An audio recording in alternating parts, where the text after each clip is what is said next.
Madame, monsieur, hello tout le monde, bienvenue une fois de plus dans cet nouvel épisode pour vos épisodes 29 et 30 de votre série préférée Madame, monsieur. Alors si c'est votre première fois d'arriver sur la chaîne, abonnez-vous, likez, partagez, mais surtout laissez des commentaires, que ce soit des critiques, mais surtout des critiques constructives. Alors sans plus tarder, on commence tout de suite. Chez Piwala, il demande où est Miranda. Sa mère dit que ce n'est pas important, que c'est son beau qui est allé, bref, il demande où était Miranda et sa mère dit que c'est pas important, que c'est son beau-frère qui est allé la chercher. Et puis ouais, elle se met à cravater son beau-frère en disant que donc depuis tout ce temps tu savais où elle est et tu me faisais souffrir, donc tu souffrais papa. Et il gronde sa mère, il demande à Miranda où elle était pour se métamorphoser de la sorte. Sa mère dit qu'elle est encore enceinte et qu'il doit être heureux. Et d'ailleurs, il saute de joie, il est ému, même si, bref, il est censé être ému, hein, parce que moi, je n'ai pas vraiment vu cette émotion-là. Comme je dis, cette saison 3 est bafouée, encore plus que la saison 2. Désolée de le dire aussi. Un officier débarque chez Equala et à la demande de Passy pour exiger qu'il remette l'acte de naissance de Prisca. Il dit que Prisca c'est sa femme. On lui dit que c'est Passy qui les a envoyés et puis il dit que Passy aussi c'est l'une de ses femmes, c'est même la première et celle qu'il aime le plus. Le commissaire dit l'officier dit qu'il n'est pas là pour jouer ou pour rigoler. On demande qu'on lui mette les menottes et il commence à supplier. Il entre chercher l'acte qu'il a mis d'ailleurs dans un papier très très sale. Il dit qu'il est benguiste et qu'on doit le respecter. Il demande s'il peut leur donner quelque chose, genre de l'argent, pour qu'il l'aide à récupérer Passy. Maintenant, le commissariat va gérer les peines de cœur, papa. Tu vas avoir quel argent pour les payer? L'argent de un river que tu as apporté à la maison. Ils disaient qu'ils vont l'enfermer pour corruption. En fait, il y avait un qui voulait prendre l'argent et l'autre était contre. Donc, comme on dit souvent, le regard de l'autre nous accuse. À cause de ça, il a laissé tomber. Un autre inspecteur, ça c'était les épisodes des inspecteurs, donc c'est seulement le commissariat du début jusqu'à la fin. Un inspecteur débarque chez Paul disant que les enquêtes prouvent qu'il a donné de l'argent à un laborantin pour fausser les résultats. Paul dit qu'il ne se reconnaît en rien dans tout ça. On lui présente le mandat d'arrêt et c'est là qu'Ekin sort pour demander qu'est-ce qui se passe. Les inspecteurs sont surpris que hey, donc vous êtes toujours ensemble, les complices bandits et meurtriers. Après, il dit qu'elle n'a rien à voir avec ce qui se passe, que oui, ils sont toujours ensemble, mais qu'elle n'a rien à voir avec ce qui se passe. L'inspecteur lui fait comprendre qu'en tout cas, même surtout, on doit faire des enquêtes parce que deux criminels ne marchent jamais ensemble pour rien. Et puis, ils ont amené Paul tout en continuant de menacer Kindi. Chez Arnaud, c'est Arnold, Barga est au salon. Arnold entre et Mbarga demande, il entre et salue son beau papa normalement. Puis Mbarga lui demande où est-ce qu'il a pris le courage pour lui dire bonjour. Il dit à Arnold qu'il sait qu'il va voter pour Bill et qu'il est très déçu. Arnold dit que les problèmes de famille n'ont rien à voir avec l'entreprise. Mbarga dit que oui, ça a à voir. Arnold dit que Dieu n'aime pas ça, la Bible n'aime pas ça. Mbarga dit que moi j'aime. Mbarga dit d'ailleurs que s'il ne vote pas contre Bill, il sera licencié. Et puis Arnold commence à dire que la Bible n'aime pas le chantage. Son beau-père dit que moi j'aime le chantage et tu verras jusqu'où je suis prête à aller pour obtenir ce que je veux. Au commissariat encore, on demande à Paul pourquoi est-ce qu'il nie. Il continue de dire qu'il est innocent. C'est là qu'on demande d'appeler le laborantin qui était détenu depuis. Celui-ci confirme avoir reçu de l'argent de Paul. Et Paul le menace, tu es malade? On se connaît, on s'est déjà vu quelque part, quel argent? Le laborantin raconte toute l'histoire. Et Paul dit que, pourquoi donner de l'argent à quelqu'un sans être sûr qu'Austin viendrait dans ce laboratoire? Le laborantin explique que Paul lui avait dit que son laboratoire est le plus réputé de la ville et qu'il est sûr que pour être bien sûr, Austin et Kim viendraient là. Il demande la preuve. Il dit pourquoi je donnerais de l'argent à quelqu'un et je ne signerai même pas un document qui garantit qu'il fera le travail pour lequel je l'ai payé. Il continue à raconter des mensonges et honnêtement, Les officiers de police sont embrouillés, ils ne savaient plus qui croire. Le commissaire demande qu'on libère Paul, car il est clair qu'on n'a aucune preuve contre lui. Ipendongo n'est pas d'accord. Il dit que Paul est conscient qu'il a donné de l'argent à Sulaborantin et qu'on doit l'arrêter. Le commissaire dit que la loi, c'est la loi. Sans preuve, on ne peut pas arrêter quelqu'un. Aussi, au travail, voit la sœur de Mélanie débarquer. Elle dit qu'elle n'est pas venue chercher les problèmes, que sa nièce doit succéder à sa grand-mère et qu'elles doivent voyager ensemble et qu'il doit leur donner aussi de l'argent. Il lui dit, pourquoi tu ne m'as pas appelé? Elle lui dit, mais quand je t'appelle, tu prends souvent mes appels. Tu prends pas mes appels ou je t'ai même fait quoi, je sais pas, donc je suis obligée de débarquer comme ça à ton lieu de service. Et il lui dit, ok, j'ai compris, je vais te donner l'argent, mais ne viens plus à mon poste de service, les problèmes de famille ne se règlent pas ici. Elle sort et la secrétaire qui la regardait bizarrement, elle insulte la secrétaire en disant, hey, tu ouvres tes gros yeux pour regarder, que tu sais même que tu travailles dans l'entreprise du père de la fille de ma soeur. Donc si je décide, tu sors de cette entreprise, madame. Et piaf, et elle se met dehors. La bassesse d'esprit. L'inspecteur amène Paul au bureau du commissariat, disant qu'il reconnaît en son âme et conscience au bureau du commissaire qu'il a donné l'argent. Il dit qu'il n'y a pas de preuves et on le libère. Miranda est avec Piwele et sa mère. Elle sert le petit déjeuner comme une pro. Le ventre est déjà bien long.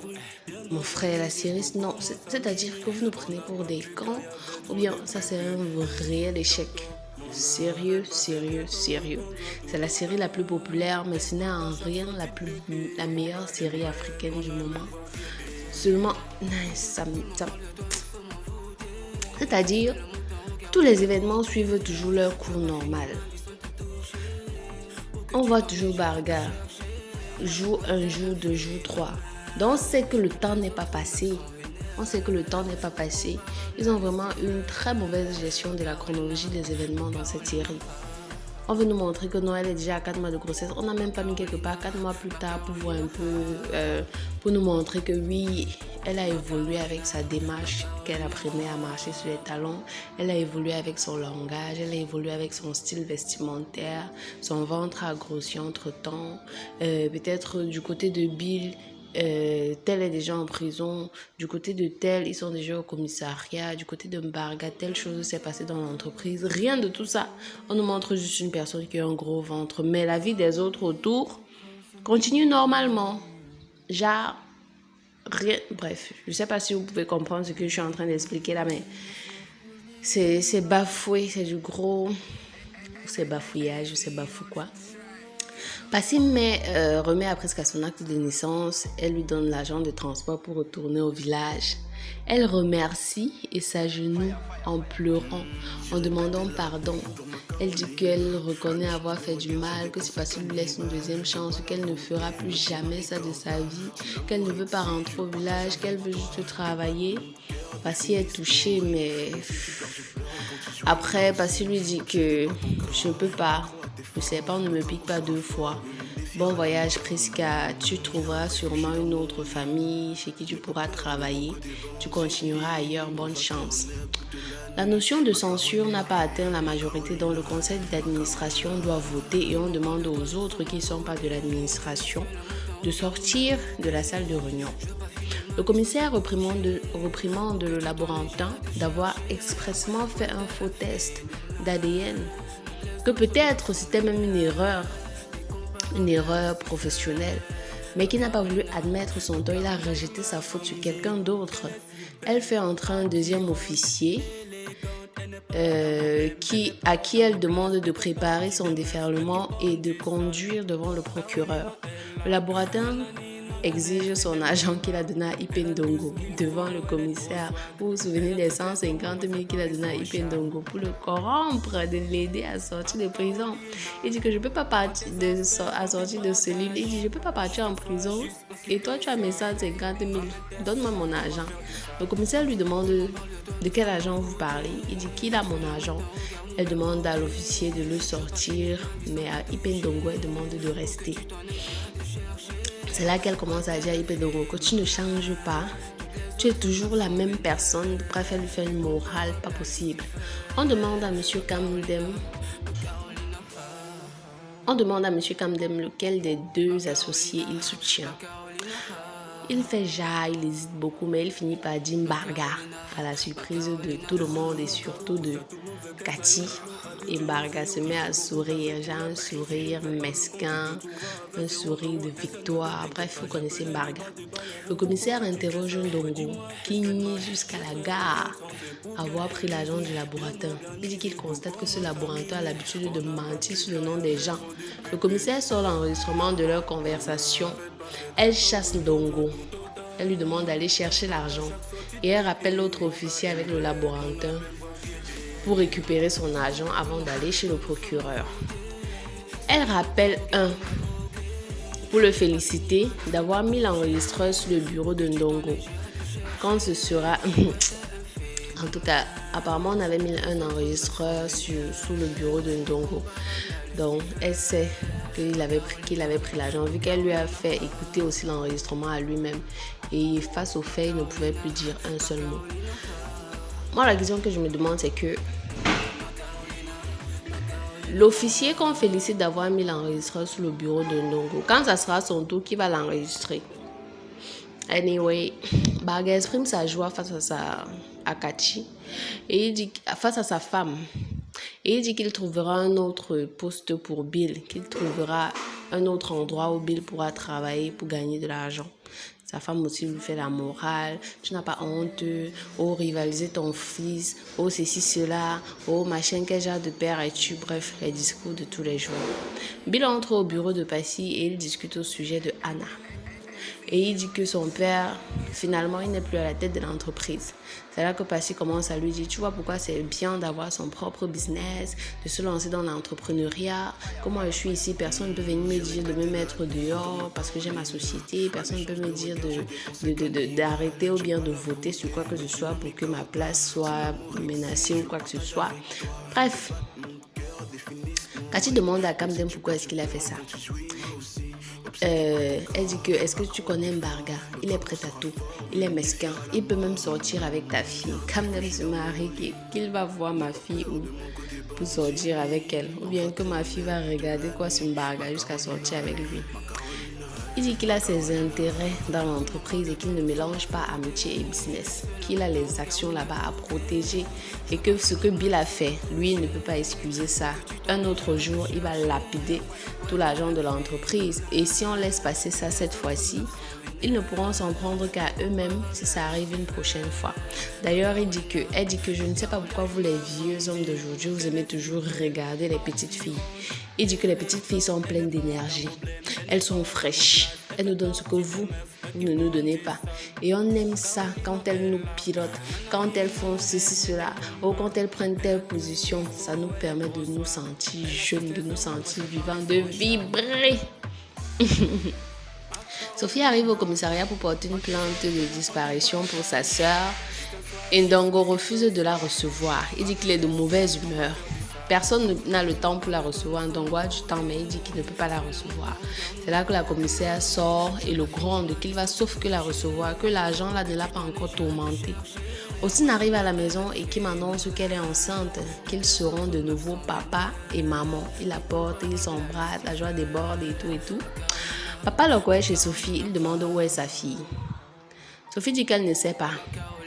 Qu'elle était là l'autre jour pour parler de l'affaire de Simo, qu'il allait partir en Afrique du Sud et que Sophie lui a interdit d'y aller, mais que comme elle est entêtée comme tout, elle est sûre qu'elle y est allée. Son père demande si elle ne connaît pas chez Simo. Sophie dit qu'elle y était, mais qu'apparemment il a déménagé. Son père dit qu'elle est partie du village sans même lui dire au revoir ni où est-ce qu'elle allait. Son père est angoissé. Il demande si elle n'a pas alerté la police. Elle dit qu'elle était au commissariat, mais quelqu'un n'a pas eu de temps pour la recevoir. Il dit que donc, leurs affaires du commissariat sont plus importantes que la disparition d'un être humain. Il fait le deuil. Sophie dit qu'elle n'est pas encore morte. Il dit qu'on ne sait jamais. Que est-ce que on voit seulement le cadavre de quelqu'un pour savoir qu'elle est morte. Que les pangolins peuvent te manger, ton corps disparaît, tu es mort. Il commence à pleurer. Et c'est là que ça finit. Bon, ces épisodes n'avaient Rien de particulier, aucun événement remontant, gars. C'était là, tout simplement. Désolée pour le bruit, je ne peux pas faire autrement. Donc, c'était aussi là comme ça. Mais bon, vu que je dois poster, je poste. Et j'espère que vous aimez. N'oubliez pas de vous abonner si ce n'est pas encore fait. Et on se retrouve à lundi pour les prochains épisodes.